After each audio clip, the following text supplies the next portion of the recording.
Hi, welcome to Education Matters. This is a special edition, 2 centuries of service to students and the community.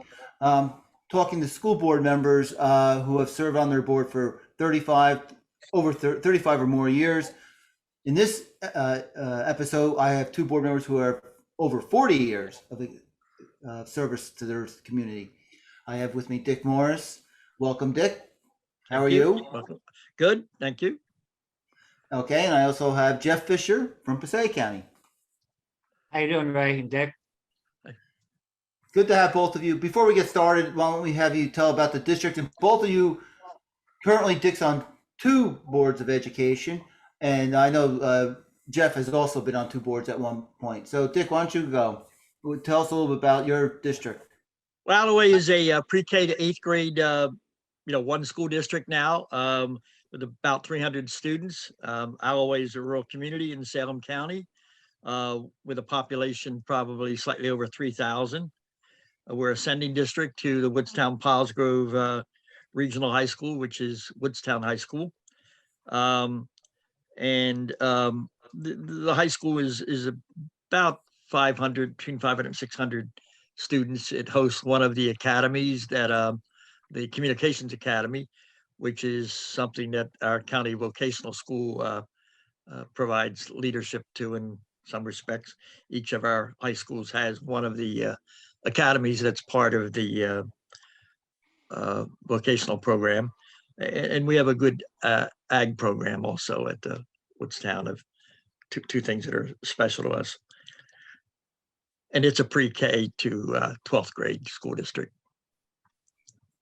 Okay, Jeff, a little bit about your district, but I know you were on the Manchester too. Yeah, well, I started on the Halden board in 1973.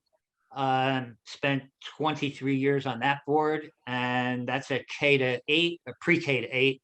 Right now, about 1,000 students, and I've served 23 years on there, and then I've also had 28 years on the Manchester board. And the reason that adds up more than my 48 years time frame is because I had dual service for several years on both boards. Manchester is a 912 regional with 3 towns that send. We're also a choice school, and we receive 100 students from surrounding schools, surrounding districts, and Manchester has a student enrollment of about 800 right now. Okay, so I'm going to test your memory, as I told Jeff earlier on. Go back to when you were first ran. Why did you first run for the Board of Education? Dick, I'll let you go first on this one because Jeff needs more time. Yeah, well, actually, because a friend of my superintendent from the district I live in was in the office and said, well, you live in Alloway, why don't you run for the school board? That particular year, there was, I think, one spot, I guess, that was nobody applied for it. It was to be a write-in. This was only like a week or so before the election. So, and at that time, it was the April election, so there weren't as many people voting either. Anyhow, I quickly tried to get a few folks to vote for me, and I didn't win that particular one. So a few months later, somebody else apparently left the board, and they knew that I was interested. So in January 1980, I was appointed for my first term, and then went on to be reelected, thank goodness, for the last, I don't know, 12, whatever that works out to, 13 terms. I think it's 13. Yeah. And so actually yesterday, I guess I began my 42nd year, or am I beginning my 42nd year at Alloway, and looks like probably my 17th at Woodstown, Paulsgrove. Okay, Jeff, why did you run? I guess it would be a family history. My dad had served on the Halden board. I had an older brother that also served on the Halden board, much later to my dad, obviously, and another brother that served on the Manchester Regional board. I had been active through them, in campaigning, and it just, when I was 19 and able to vote, and actually, I guess I go back a few years from Richard because the elections were actually in February back then. Yeah. Back when you voted on your budget, and if your budget was defeated, you put it back up 2 weeks later and voted on it again, and we don't go through that hassle anymore. Yeah. But yeah, my family history and just a desire to serve, and for whatever reason, I haven't lost that desire. Okay. You've both been on. What's the biggest challenge of being a board member from your perspective? Dick, I'll let you go first again. Well, pretty much every year there's been some funding challenge for us being a small county, a small district. Right now, all the COVID related issues, the mask, the quarantine, the guidelines, the staffing challenges in this particular COVID era is a challenge right now. And funding will still continue to be, although this year we've gotten a little extra funding, so we're okay. Jeff? It's got to be just the fact that in education, everything changes, not just yearly. It seems like weekly and sometimes daily. You know, a few years ago, I tried to count how many governors, commissioners, funding formulas, you know, and just every other change that I've lived through as a board member. And I don't know, I lost track. It's like countless.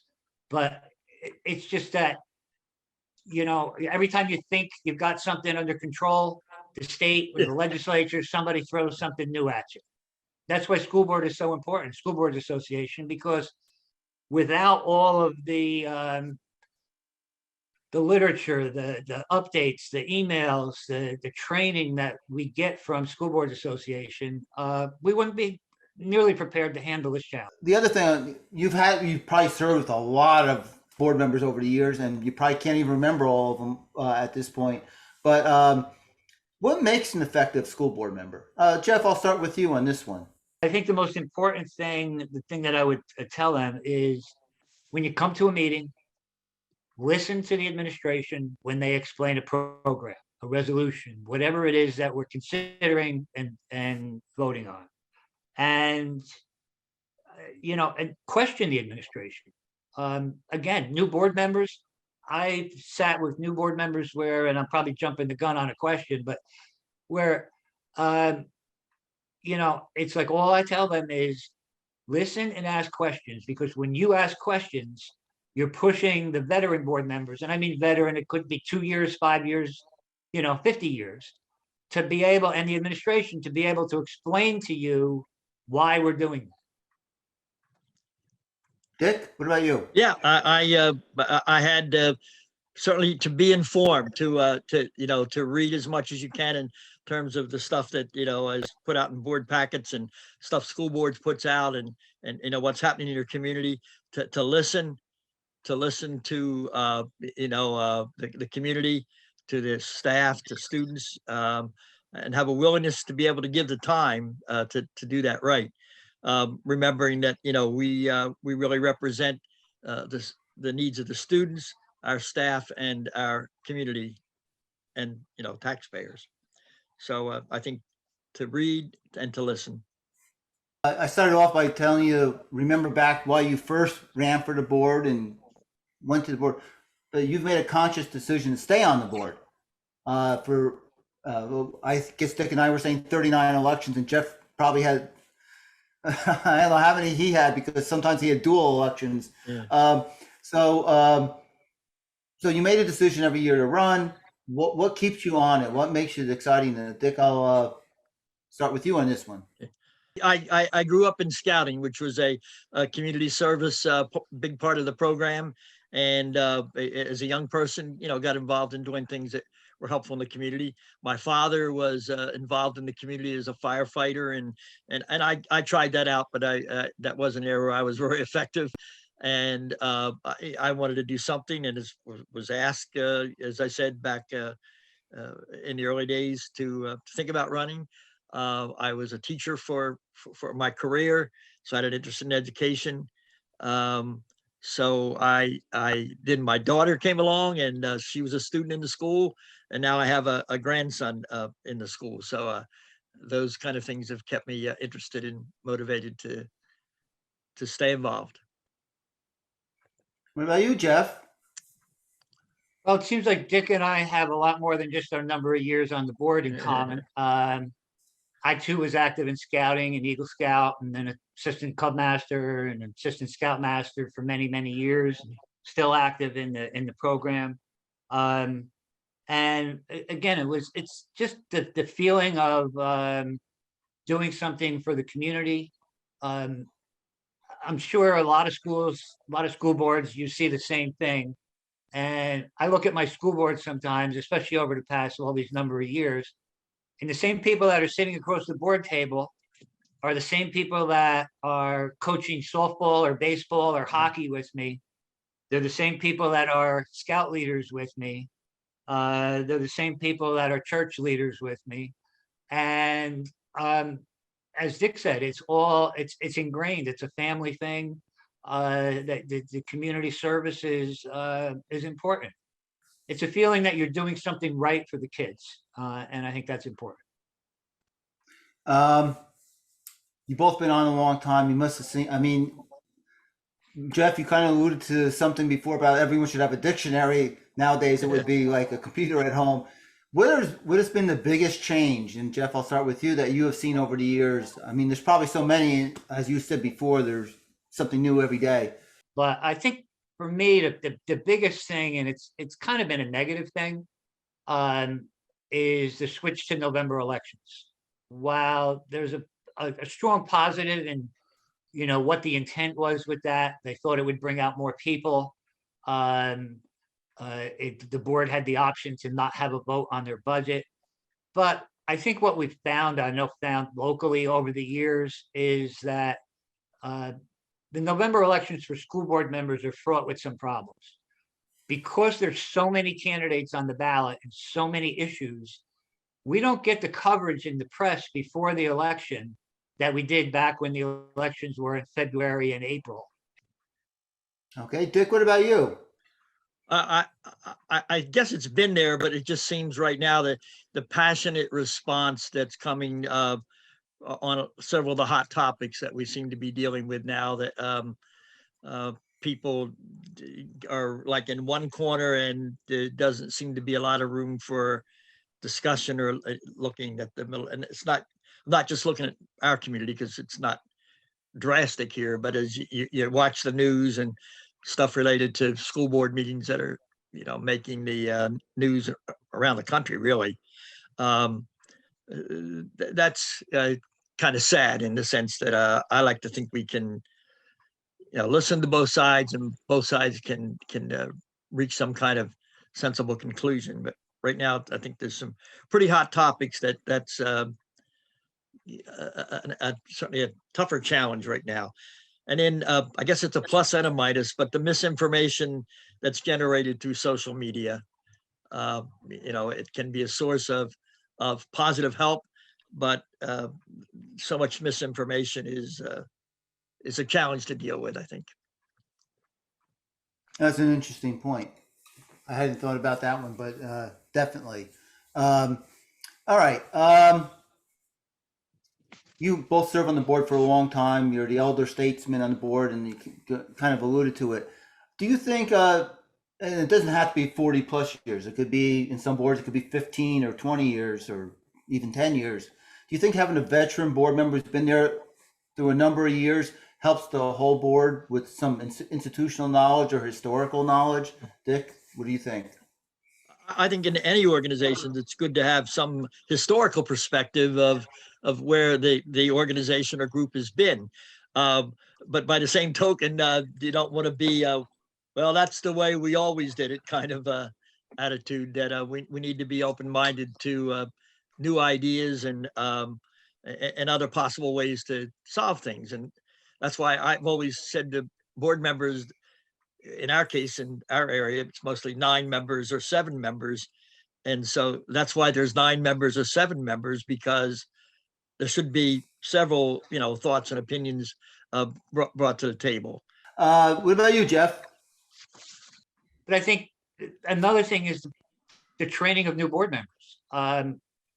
I was extremely lucky that even though I was 19 when I came on my first board, I had some veteran board members that welcomed me in, uh, took me under their wing. A great superintendent, Dr. Ray Orsi, who, some may thought that I was coming in with an agenda. I clearly wasn't. But these board members, they educated me, trained me, welcomed my questions. And I think as a veteran board member, that's something that I try to do every year when I get new board members, if I get new board members in a year. So let's talk about that new board member. Someone gets elected, maybe not even on your own board. They come up to you, they say, Dick, Jeff, I'm getting sworn in tonight. Any advice for my first year on the board? Dick, why don't we start with you on this one? Well, do your best to stay informed and ask questions. I know most of the superintendents I've been involved with, when they, put stuff out in the packet or communicate, please, if you have any questions, ask. And also, be able to disagree without being disagreeable. I think that's really important to be an effective board. You can certainly disagree and have another opinion or another way, but you ought to be able to walk out of the meeting, still as agreeable people, even though you might disagree on the topic. And that's why, again, I think I said earlier, that's why in our case, there's 9 board members. If they just wanted one person's opinion, we'd be a board of one. So, Jeff, what about you? What advice would you have? Yeah, like I said earlier, I always encourage board members to ask questions, and also ask that there be no surprises. The superintendent, the administration, the principal, the rest of the board. It's not good when a board member comes in and holds something back and then just dumps it on a board meeting for whatever reason, whether it's, because they're trying to embarrass somebody or they're trying to make a point. It doesn't move us forward. And I think as Dick was saying, that's what our goal is. And the other thing that I would tell them is get involved. Okay.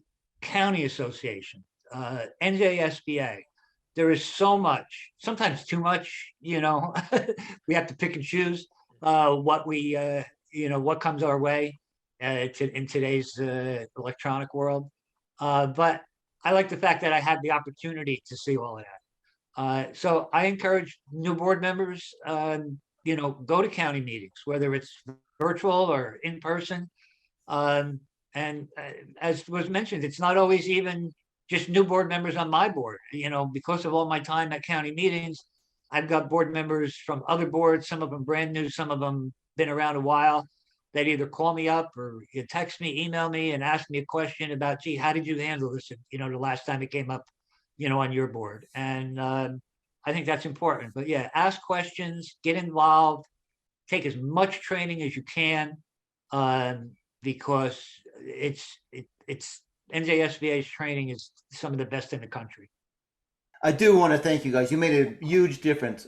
Over 40 years of service to a community. If you think about the students that were there when in kindergarten when you started, you're probably still impacting their children at this point. So you've had an impact for a lot of students that if you magnify that over the years, it's really impressive.